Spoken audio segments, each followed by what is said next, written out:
Hello, Phil here from Wings of Pegasus and welcome to another analysis video. If you enjoy this video, please give it a thumbs up and subscribe.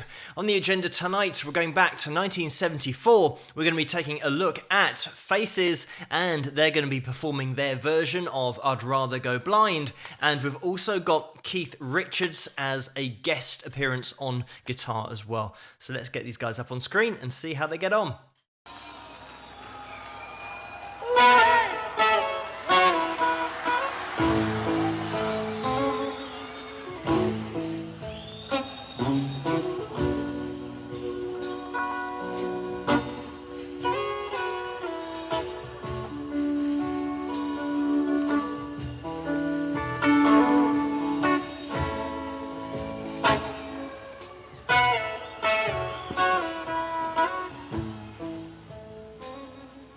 Something told me it was over for me.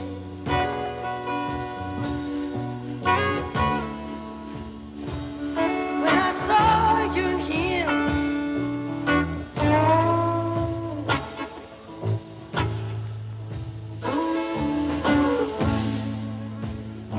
something deep down in my soul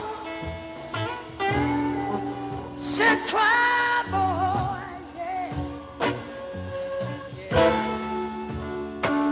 When I saw you and him talk,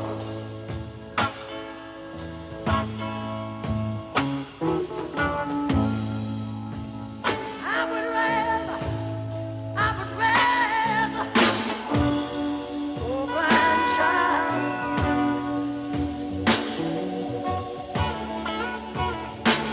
than to see you walk away.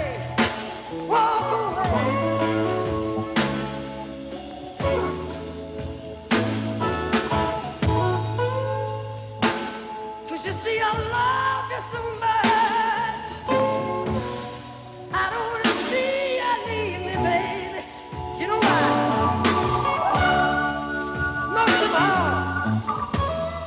Most of all, I just don't want to be free. Way down. I was just sitting there thinking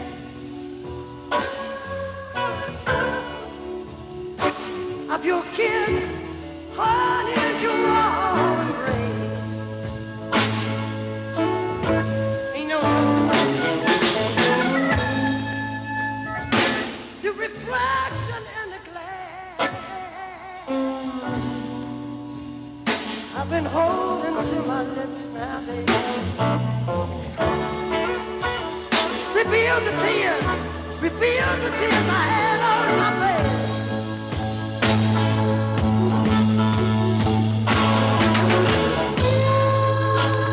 I would rather lose both of my eyes, yeah,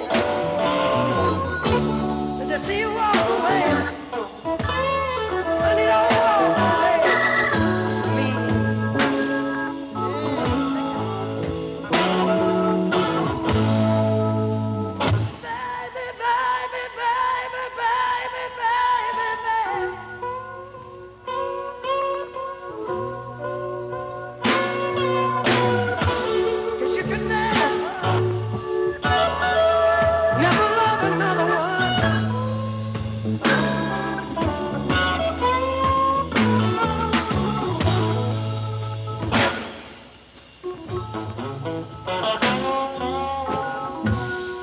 I'm just going to jump in here. There are so many peaks and troughs dynamically throughout this whole performance, and it strikes me as a cover that, especially with Keith Richards being involved, wouldn't have necessarily been massively rehearsed.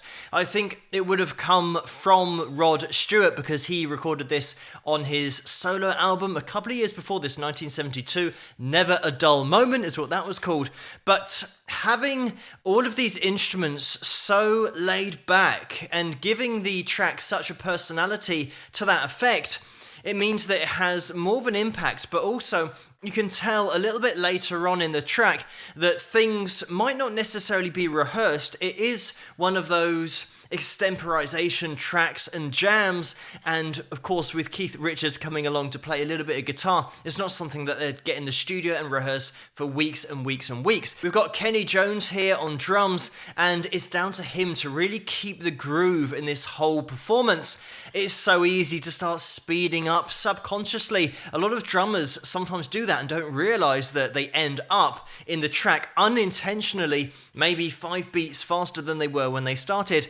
And sometimes drummers will do it intentionally, but here, keeping it solid the whole way through, just playing, if anything, behind the beat, just when you want to hear that snare or you think it's coming in, just a fraction later is when Kenny will then hit that snare. So it just maintains that really easy groove, and also not overplaying. This is something that, again, is so easy to do. That's such an important part of a performance like this, being so stripped back and having so much headroom in the sound and space. There is so much being left out intentionally, musically here, in order to let all of the instruments and the vocals breathe and have their own space. What you'll find sometimes is that Ronnie will come in with a lead line at the same time as the vocal that Rod Stewart is supplying. And this is why in the blues you have pretty much a strict schedule of guitar line, then vocal, and then guitar line, and you have those two lead instruments that fill that spotlight when they're being played. And when you get two of them at the same time, you'll find that they will clash. That's what leads me to believe it isn't a massively rehearsed performance, but it's a great version of the track. We've also got the keys in there, that classic organ sound that fills in so much of the sound. So when the guitars do come in with that occasional lead line from Ronnie, we've got Ian McLagan, by the way, on keys here. It just really gives such a strong foundation for the lead guitar to be placed on top of, but we've got that solid foundation, as always with the top bands, with drums and bass. I mentioned that a lot of the groove here is down to Kenny Jones on drums. We've also got Tetsu Yamauchi on bass, and he is just as responsible in terms of providing that solid foundation and being locked in with everything that Kenny is supplying with his drum kit. It's got to be solid, that whole rhythm section, and it is, to keep that really slow, relaxed groove going. Just a word about the guy at the front of the stage, because when you're talking about unique vocalists and vocalists that have a sound all their own, Rod Stewart has got to be close to the top of that list, because as soon as you hear him sing anything, you just know it's Rod Stewart with that classic rasp that he has in his sound. But the rasp in his voice isn't forced, it's just the way that he sings. And because it's a natural thing that happens with his voice, it means that he gets that consistent sound throughout his whole range. And that can sometimes be what happens to other vocalists, is that they'll sing and they'll really belt in chest voice and they'll get a natural rasp to their sound, but then they can't keep that consistent sound throughout their range. Whereas this is why we're talking about one of the biggest selling artists of all time. Rod Stewart just had such a unique sound to his voice back in 1974, but still now as well. An interesting thing about Rod's vocal is that some singers have particular stylizations and techniques that they apply to their voice, and then you know it's them singing because of those techniques. Rod has his own tone, and that's all he needs in order to make it sound like Rod Stewart singing. You just get that tone. There isn't a great deal of vibrato on his voice, certainly not a slower, wider vibrato. It might just be in there subtly, but it's all about the tone. He's also got the ability to end those vocal phrases with classic blues lines if he wants to, but just when he opens his mouth, his vocal cords make such a unique sound, it's like he doesn't really need any other stylizations, even though there is a great deal of blues in there. influence-wise with his singing. Just in case you know Rod Stewart but you don't know the band Faces, they were formed from a previous band called Small Faces, and that was with Steve Marriott. He left to form the band called Humble Pie, and Steve's on this channel here somewhere if you want to check him out. But after he left, that's when Rod Stewart and Ronnie Wood got involved with Small Faces, but they changed the name to Faces, and that's an interesting topic and point of conversation, because when they changed the name, it was only because the two guys joining, i.e. Rod and Ronnie, they weren't small in height. They were about 5'9", 5'10 in height. That's about 178 in centimeters. So they were going to change the name, and they wanted to change the name because they weren't particularly small anymore. But the record label had already had success with Small Faces, so they felt that if they changed the name, they wouldn't be able to get as much publicity as if they kept the name the same. So for the first album, they were still called Small Faces and then changed to Faces after that. Ronnie and Ian McLagan, who's playing keys here in this video, as I mentioned earlier, had already worked with Rod on one of his solo albums in 1969, so they already had that connection there, and Ronnie and Rod had been playing with the Jeff Beck group before that anyway. So this video from 1974 is just a year before they then called it a day, but between 1970 and 1975 they were touring Europe and the USA. Their big breakthrough single here was Stay With Me, and that got to number 6 in the UK and number 17 in the USA, and that was from the album A Nod's As Good As a Wink to a Blind Horse, and that album got to number 2 here in the UK and number 6 in the USA. The other thing that they did have in their favour was that Rod Stewart was a successful solo artist at this time. He was really gaining popularity, so the album that Faces released that I just mentioned, A Nod's As Good As a Wink to a Blind Horse, that was released around the same time as Maggie May, which was a massive hit for Rod Stewart at the time. But let's get back into this performance.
And there we have it.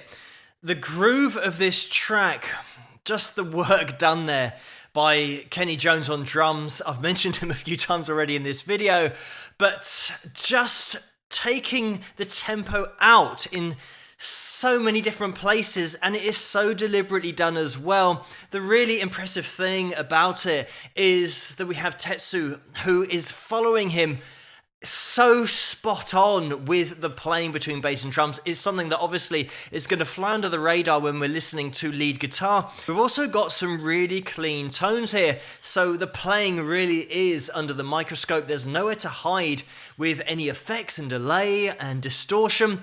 The other thing is you'll find that sometimes they play lead at the same time, and it isn't necessarily pre-planned and pre-worked out, so you can tell that they're just jamming it out and extemporizing. I think sometimes if you had planned this and rehearsed it a lot, you'd have one guy that would play the rhythm and maybe go for 4 bars of a solo, and then you'll switch places. But here it's just totally a free-form jam. You can tell that when Rod finishes his vocal, he's out of there. So it's now just left to the 2 guitars to battle it out and just play some really tasteful, never overplayed here as well. So few notes going on, but that's exactly what the groove requires, and it sits in there really well. Maybe with particular lines they would work out maybe some harmony lines that they could play together if they had that time to work it out and pre-plan all of these things, but just off the cuff, just sticking to those classic minor pentatonics and classic blues bends as well, and some unison bends in there as well from Ronnie. So we've got some interesting stuff, and minimalist is the word of the day for these particular solo sections, but also for the overall performance, just the way it's so relaxed. So in 1975, they decided to call it a day and go in their own independent artistic directions. This would have been around the time as well that Ronnie Wood had started playing for the Rolling Stones, so his loyalties would have been divided between 2 bands. Over the years, there have been rumours that Faces would get back together. It's never quite materialised for one reason or another. Unfortunately, one of the reasons is because of forced lineup changes. In 2009, Mick Hucknall took the place of Rod Stewart on vocals at a charity gig, and Bill Wyman played bass in the place of Ronnie Lane, who unfortunately passed away in 1997. But then Mick Hucknall would continue to sing vocals for the band in 2010 and 2011. There were rumours of a reunion in 2014, but unfortunately Ian McLagan died in that same year, so those didn't materialise, and Rod, Ronnie and Kenny did get together after Rod's 70th birthday celebrations for a charity gig, and that went down really well. It was critically acclaimed. A newspaper here called The Telegraph gave it 5 stars and said it was worth the 40-year wait. In 2012, Faces were inducted into the Rock and Roll Hall of Fame. Rod Stewart had already been inducted in 1994 as a solo artist. And just talking about Rod Stewart, I don't want this video to go on for too long tonight, so I'm going to maybe have to focus on Rod Stewart as a vocalist and look at one of his vocal performances, because he'd go on to sell over 120 million albums worldwide, and like I said at the beginning, go on to be one of the biggest selling artists of all time. It's great to hear a performance that's so laid back and so minimal, because so many bands make that mistake of trying to fit so much into each song, and sometimes the best thing is to take everything out, or as much as you can, and just leave the quality elements in there, and we certainly have got that in this performance. But thank you guys so much for suggesting this video for me to take a look at, and keep those suggestions coming in the comments below. Let me know what you guys think, and if you enjoyed this video, please give it a thumbs up and subscribe, and I'll see you guys at the next one. Rock!